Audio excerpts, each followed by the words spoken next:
Right, మనం చూస్తున్నాం కదా, ఇది ప్రెజెంట్ అల్లు అర్జున్ సంధ్యా థియేటర్ సినిమా దగ్గర పుష్ప 2 ప్రీమియర్ షో సందర్భంగా జరిగినటువంటి ఇష్యూకి సంబంధించి అది కాస్త పొలిటికల్ టర్న్ తీసుకోవడం. పొలిటికల్గా నాయకులు ఏమేమి మాట్లాడుతున్నారో మనం చూస్తున్నాం. ఎంపీ కావచ్చు, మాజీ మంత్రి హరీష్ రావు కావచ్చు, ఇటు ఎంపీ రఘునందన్ కావచ్చు, ఎందుకు ఈ విధంగా సినీ పరిశ్రమ మీద కక్ష కట్టారు, ఇవన్నీ కూడా ఇస్తున్నటువంటి స్టేట్మెంట్స్. ఇది కాస్త పొలిటికల్ టర్న్ తీసుకుంది. అందుకే అసెంబ్లీలో కూడా సీఎం మాట్లాడాల్సి వచ్చినటువంటి సందర్భం మనం చూస్తున్నాం. ఓకే, చిక్కడపల్లి పిఎస్ నుంచి అక్కడ ఉన్నటువంటి లేటెస్ట్ అప్డేట్స్ మనకు అందించడం మా ప్రతినిధి రవిచంద్ర సిద్ధంగా ఉన్నారు. రవిచంద్ర, ఆడి విచారణ కొనసాగుతున్నట్టుగా తెలుస్తుంది. ఒక్కవేళ విచారణకి పోలీసులు అనుకున్నటువంటి విధంగా సహకరించకపోతే కనుక సీన్ రీకన్స్ట్రక్షన్ చేసే అవకాశాలు కూడా ఉన్నాయని తెలుస్తోంది. ఒకవేళ అట్లా వెళ్లే అవకాశాలు ఏమైనా ఉన్నాయా? విచారణ ఎంతసేపట్లో ముగిసే అవకాశం కనిపిస్తోంది? డీటెయిల్స్ ఏంటి? అయితే ఆశ ఒక అర్ధగంట నుంచి విచారణ కొనసాగుతుంది అల్లు అర్జున్ని చిక్కడపల్లి పోలీస్ స్టేషన్లో. అయితే ఆయన చెప్పేటువంటి సమాధానాలు తృప్తిగా, అంటే అక్కడ ఉన్నటువంటి జరిగిన సీన్కి దగ్గరగా ఉంటే సరిపోతుంది. లేదంటే ఆయన చెప్పేటువంటి సమాధానాలు తెలియదు, ఆ రోజు నాకు సంబంధం లేదు, నాతో ఈ సంఘటన జరగలేదు, ఇవన్నీ చెప్పారనుకోండి, ఖచ్చితంగా సీన్ రీకన్స్ట్రక్షన్ చేసే కోణంలో కూడా పోలీసులు విచారణ చేయాల్సి ఉంటుంది. అంటే ఇక్కడి నుంచి సంధ్య థియేటర్కి వెళ్ళే అవకాశాలు కూడా ఉంటాయి. సంధ్య థియేటర్కి వెళ్ళి ఆ రోజు ఏం జరిగిందన్న ఆ కోణంలో కూడా విచారణ చేపడతారు పోలీసులు. అయితే దాంతో ఇప్పటికే ఇప్పుడు విచారణ కొనసాగిస్తున్నారు. విచారణ మన అడ్వకేట్స్తో పాటు, అల్లు అర్జున్కి సంబంధించిన అడ్వకేట్స్తో పాటు, ఇక్కడ ఉన్న అడ్వకేట్స్తో పాటు ఆయనని అడ్వకేట్స్ సమక్షంలో విచారణ కొనసాగుతుంది. అడ్వకేట్లు కూడా వాళ్ళకు సహకరిస్తున్నట్టు, ఎవరికి అల్లు అర్జున్కి సహకరిస్తున్నట్టు కూడా తెలుస్తుంది. అయితే ఆయన చెప్పేట సమాధానాలను బట్టేసి విచారణ ఉంటుంది. ఈ ఒక్క రోజుతో విచారణ కాదు, ఇంకా మరికొన్ని రోజులు కూడా విచారించేట అవకాశాలు కూడా ఉన్నాయంటూ తెలుస్తుంది. ఎందుకంటే ఆయన ఆ రోజు జరిగినట్టు సంఘటన గతంలోనే ఒకసారి విచారణకు వచ్చారు. ఆ తర్వాత మళ్ళీ రకరకాల కోణంలో ఈ కేసు మలుపు తిరిగిందని చెప్పుకోవచ్చు. ఎందుకంటే ఈయన విచారణ జరిగిన తర్వాత ఆ తర్వాత ఇక్కడి నుంచి చెంచల్గూడ జైలు కూడా పంపించారు. ఇదే చిక్కడపల్లి పోలీస్ స్టేషన్ నుంచి చెంచల్గూడ జైలుకు పంపించారు. చెంచల్గూడ జైల్లో కూడా ఆ రోజు రాత్రి మొత్తం జైల్లోనే ఉన్నారు. ఆయనకు మధ్యంతర బెయిల్ ఉత్తర్వులు హైకోర్టు ఇచ్చినప్పటికీ ఆ రోజు ఆ ప్రాసెస్ అంతా పూర్తి కాకపోతే తెల్లవారుజామున 6:45 విడుదల చేశారు. అక్కడి నుంచి ఇంటికి వెళ్ళిపోయారు. ఆ తర్వాత కూడా ప్రెస్ మీట్ పెట్టారు. కోర్టులో ఒక సమస్య ఉంది, అంశం విచారణలో ఉంది, పోలీసుల విచారణలో ఉంది, కోర్టులో సమస్య ఉంది, కోర్టు మధ్యంతర ఉత్తర్వు బెయిల్ ఇచ్చింది. బెయిల్ ఇచ్చినప్పటికీ కూడా ఆయన ప్రెస్ మీట్ ఏర్పాటు చేశారు. ఆ రోజు సరే ఏర్పాటు చేశారు. అంతేకాకుండా మళ్ళీ ఆ తర్వాత ఇదే అంశం సంబంధించి చాలామంది సినీ ప్రముఖులు ఆయన కలవటంతో ఆ తర్వాత సీఎం రేవంత్ రెడ్డి కూడా ఇదే అంశానికి సంబంధించి అసెంబ్లీ సాక్షిగా మాట్లాడారు. అసెంబ్లీలో ఆయనకు ఏమన్నా అల్లు అర్జున్కి కన్ను పోయిందా, కాలు పోయిందా, కిడ్నీలు దొబ్బాయా, అంటే కిడ్నీలు ఏమైనా ఖరాబ్ అయ్యా, ఈ యాంగిల్లో కూడా మాట్లాడారు సీఎం రేవంత్ రెడ్డి. అసెంబ్లీలో మాట్లాడుతూ ఈ విధంగా మాట్లాడారు. దానికి కౌంటర్ ప్రెస్ మీట్ కూడా పెట్టారు అల్లు అర్జున్. ఎందుకు ఆ రోజు జరిగినటువంటి సంఘటనతో సంబంధం లేదన్నట్టు పోలీసుల్ని బాధ్యులను చేసే విధంగా ఆయన మాట్లాడినట్టు తెలుస్తుంది. అందుకనే మరోసారి కూడా విచారణకు పిలిపించారు. హైకోర్టు ఆదేశాల మేరకు విచారణకు పిలిపించారు. ఇవాళ అర్ధగంట నుంచి విచారణ కొనసాగుతుంది. మరొక సుమారు అర్ధగంట నుంచి గంట పాటు విచారణ జరిగేట అవకాశాలు కూడా ఉన్నాయి. ఆయన ఇచ్చేట మెసేజ్ తృప్తిగా లేకుంటే బయటకు అంతా ఉట్టిదే. జస్ట్ ఏంటంటే అలా చేస్తుంటారు పోలీసులు కూడా. ఎందుకంటే ముందు బయటికి పంపిస్తున్నట్లు కాస్త తడవుడి చేస్తారు, ఆ తర్వాత ఉంటుంది. ఇంకా కాలేదు నాకు తెలిసి, ఎందుకంటే 10-15 ప్రశ్నలు ఉన్నాయి. దానికి సంబంధించి ఏసీపీ రమేష్ కుమార్ ఆధ్వర్యంలో విచారణ కొనసాగుతుంది.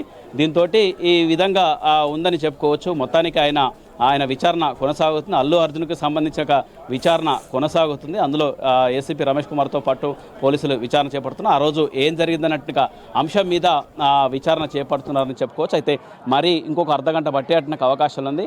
ఆ రోజు జరిగినట్టుగా సంఘటనకు బాధ్యులు మీరే ఎందుకు కాకూడదు అంటూ అల్లు అర్జున్ ప్రశ్నిస్తున్నారు పోలీసులు. అయితే ఆయన గతంలో కూడా పోలీసుల వల్లనే ఈ సంఘటన జరిగిందనే కోణంలో కూడా ఆయన వ్యాఖ్యలు ఉన్నాయని చెప్పుకోవచ్చు. అల్లు అర్జున్ వ్యాఖ్యలు ఉన్నాయని చెప్పుకోవచ్చు.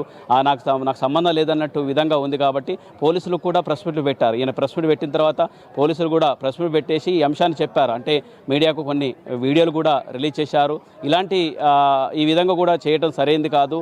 ఆ రోజు జరిగినట్టుగా సంఘటన కూడా పోలీసులు కూడా ఆమెను రేవతిని బతికించేట్టుగా ప్రయత్నం కూడా చేశారు. సిపిఆర్ చేసినప్పటికీ కూడా ఆ విధంగా చేసినప్పటికీ కూడా బతకనటువంటి పరిస్థితి పరిస్థితి. అంతేకాకుండా ఆ అబ్బాయికి కూడా బతికించేట్టుగా ప్రయత్నం చేసి ఇప్పుడు ఆ అబ్బాయి హాస్పిటల్లో ఉన్నారు. ఆయన కూడా ట్రీట్మెంట్ చేస్తున్నారు. ఆయన కూడా చావుతోటి పోరాడుతూ ఈ విధంగా నిన్న హెల్త్ బులెటిన్ ప్రకారం కాస్త ఆరోగ్యం మెరుగ్గా ఉందని తెలిసింది. మొత్తానికి ఈ కేసు రకరకాల మలుపులు తిరిగింది. అల్లు అర్జున్ కేసు ఆ రోజు డిసెంబర్ 4 నుంచి ఈ రోజు వరకు కూడా ఈ కేసు అనేక మలుపులు తిరిగింది. ఇందులో రాజకీయ రంగులు కూడా పులుముకున్నాయని చెప్పుకోవచ్చు. అటు బీజేపీ కూడా అల్లు అర్జున్ అరెస్టును ఖండించింది. బీఆర్ఎస్ కూడా ఖండించినట్టుగా సందర్భాలు కూడా ఉన్నాయి. ఏకంగా కేంద్ర మంత్రి బండి సంజయ్ కూడా శ్రీతేజ్ని పరామర్శించిన సందర్భాలు కూడా ఉన్నాయి. ఈ అంశాల్లో రాజకీయ రంగు కూడా పులుముకుందని చెప్పుకోవచ్చు. అన్ని పార్టీలు రెస్పాండ్ అయ్యాయి. అల్లు అర్జున్ సంబంధించి అన్ని పార్టీలు రెస్పాండ్ అయ్యాయి. అన్నిటికంటే కోర్టులో ఉన్న విషయానికి సంబంధించి అల్లు అర్జున్ ప్రెస్ మీట్ పెట్టారు, అది తప్పే. కానీ పోలీసులు కూడా సిపిఐ విధంగా ప్రెస్ మీట్ పెడతారు. ఆ వీడియోలన్నీ కూడా ఏ విధంగా అంటే సీసీటీవీ ఫుటేజ్ కానీ వీడియోలన్నీ కూడా ఏ విధంగా రిలీజ్ చేస్తారు. కోర్టులో అంటే కోర్టు పరిధిలో ఉన్నప్పుడు ఈ విషయం గురించి డిస్కస్ చేయడం కూడా ఎంతవరకు డిస్కస్ చేయాలో అంతవరకు డిస్కస్ చేయాలి తప్ప అంతకు మించి వెళ్ళడానికి ఆస్కారం ఉండదు. సో దానికి సంబంధించి కోర్టే ఆన్సర్ చెప్తుంది అనే ఒక విధానం కనిపిస్తుంది. ఒకవేళ ఈ రోజు ఇన్వెస్టిగేషన్ సహకరించకపోతే కనుక ముందస్తు బెయిల్ కూడా క్యాన్సిల్ చేసే విధానం కనిపిస్తుంది అనేది వినిపిస్తోంది. ఆ డీటెయిల్స్ ఏంటి? అంటే ఆశ ఆ రోజు జరిగినట్టు సంఘటనలు అయితే పోలీసులు చెప్పేట్టు వర్షన్ కొద్దిసేపు క్రితం అది కూడా అడగడం జరిగింది. పోలీసులు అంటే లోగోల ముందు మీడియా ముందు మాట్లాడినప్పటికీ మరి మీరు కూడా ప్రెస్ మీట్ పెట్టడం ఉల్లంఘనే కదా, కేసు కోర్టు పరిధిలో ఉన్నప్పుడు అంటూ చెప్తే ఆయన ఇచ్చినట్టు ఒక వర్షన్ జనాల్లోకి వెళ్తుంది. ఆయన హీరో కాబట్టి ఆయన చెప్పిన వ్యాఖ్యలు జనాల్లోకి వెళ్తాయి. అంటే మేము తప్పు అవుతుంది, మేమేదో సరైన చర్యలు తీసుకోలేదు, మేము సెక్యూరిటీ కల్పించలేదంట విధంగా జనాల్లోకి మెసేజ్ వెళ్తుంది అన్నట్టు కోణంలో మేము మాట్లాడాల్సి వచ్చింది, వీడియోలు విడుదల చేయాల్సి వచ్చింది, మాట్లాడాల్సి వచ్చింది అన్న వ్యాఖ్యలు చేశారు అన్న వ్యాఖ్యలు పోలీసులు చేసుకొస్తారు. అంటే పోలీసుల వర్షన్ ఈ విధంగా ఉంది. ఖచ్చితంగా కోర్టు పరిధిలో ఉన్నప్పటికీ ఎవరు ఏ సైడ్ నుంచి కూడా మాట్లాడకూడదు. ఇటు అల్లు అర్జున్కి సంబంధించి కావచ్చు, ఇటు ముఖ్యంగా పోలీసులకు సంబంధించి కావచ్చు, ప్రభుత్వానికి సంబంధించి ఈ అంశం ఎవరు మాట్లాడొద్దు అనేది అందరికీ తెలిసింది. అయినప్పటికీ కూడా అల్లు అర్జున్ మాట్లాడుతున్నది అల్లు అర్జున్ చెప్పడంతో ఈ వర్షన్ అంటే ఆయన చెప్పినట్టుగా వర్షన్ పబ్లిక్లోకి వెళ్తుంది, జనాల్లోకి వెళ్తుంది. కాబట్టి అలా కాకుండా మా వర్షన్ కూడా అంటే ఆ రోజు జరిగినట్టుగా సంఘటన బయటికి వివరించేట్టుగా ప్రయత్నం మాత్రమే చేశామంటూ చెప్పుకోవచ్చు. అందులో భాగంగానే వీడియోలు విడుదల చేశారు. అందులో భాగంగానే పోలీసులు ఒక విధంగా వార్నింగ్ కూడా ఇచ్చారని చెప్పుకోవచ్చు. అయితే ఈ అంశం మీద కూడా రేపు ఖచ్చితంగా కోర్టులో వాదనలు కొనసాగుతాయి. పోలీసులు ఎందుకు ఒకవేళ అల్లు అర్జున్ రెస్పాండ్ అయ్యారు, ఓకే ప్రెస్ మీట్ పెట్టారు, ఆయన తప్పు. మరి పోలీసులు అన్ని చట్టం తెలిసిన పోలీసులు ఎందుకు ప్రెస్ మీట్ పెట్టాల్సిన సంఘటన కూడా రేపు కోర్టులో వాదనలు కూడా వినిపిస్తారు. రెండు వైపుల వాదనలు బలంగా ఉంటాయి. అయితే ఆయన వర్షనే కాకుండా మా సెక్యూరిటీకి సంబంధించి పోలీసు వర్షన్ కూడా జనాలకు తెలవాలన్న కోణంతో వీళ్ళు వెళ్ళారని చెప్పుకోవచ్చు.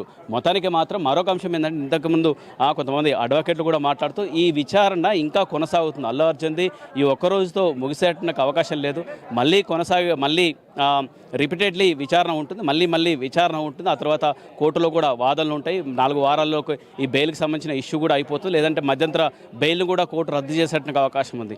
ఇవాళ ఇచ్చినట్టుగా స్టేట్మెంట్ అల్లు అర్జున్ ఇచ్చిన స్టేట్మెంట్ని కోర్టుకు సబ్మిట్ చేస్తారు, వాదనలు ఉంటాయి. ఆ తర్వాత బెయిల్ రద్దు అవుతుంది. అదంతా కోర్టు ఇష్యూ, కోర్టు చెప్పాల్సిన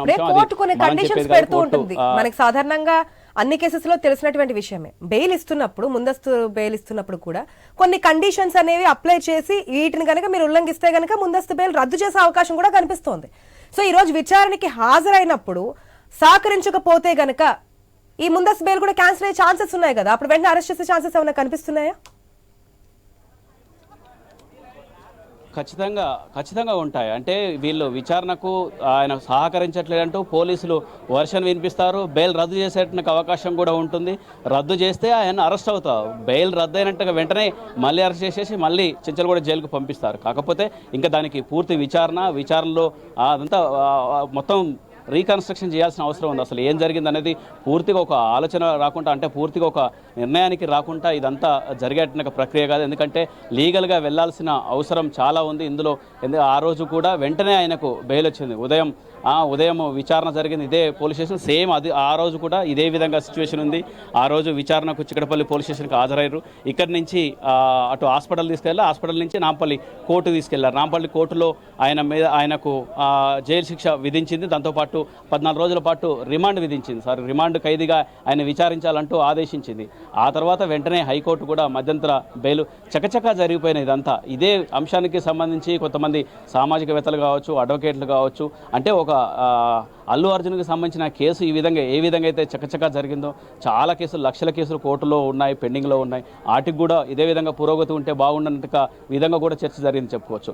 అట్లా మొత్తానికి మాత్రం అల్లు అర్జున్ కేసు రకరకాల మలుపులు తిరుగుతూ ఇక్కడ వరకు వచ్చింది. ఇక్కడతో ఆగిపోదు, ఇంకా విచారణ ఉంటుంది, ఇంకా తదుపరి చర్యలు ఉంటాయి. మళ్ళీ ఆ తర్వాత ఒకవేళ ఆయనకు బెయిల్ రద్దు చేస్తే మళ్ళీ అరెస్ట్ చేసేటువంటి అవకాశాలు కూడా ఉంటాయి, అదుపులో తీసుకున్నట్టు అవకాశాలు ఉంటాయి. ఈసారి కోర్టు కూడా ఆయన్ని అదుపులోకి తీసుకొని విచారించండి అని చెప్పేటువంటి ఆస్కారంగా ఉంటాయి. అంతేకాకుండా ఇదే సంబంధించి మరొక అంశం ఏంటంటే, ఇందులో చూడాల్సిన అతి ముఖ్యమైన అంశం ఏంటి అంటే, ఆ చట్టం దృష్టిలో హీరో అయినా సామాన్యులైనా ఒకటే అని చెప్పటానికి ఈ విచారణ ఒక బెస్ట్ కేసుగా చెప్పుకోవచ్చు, ఒక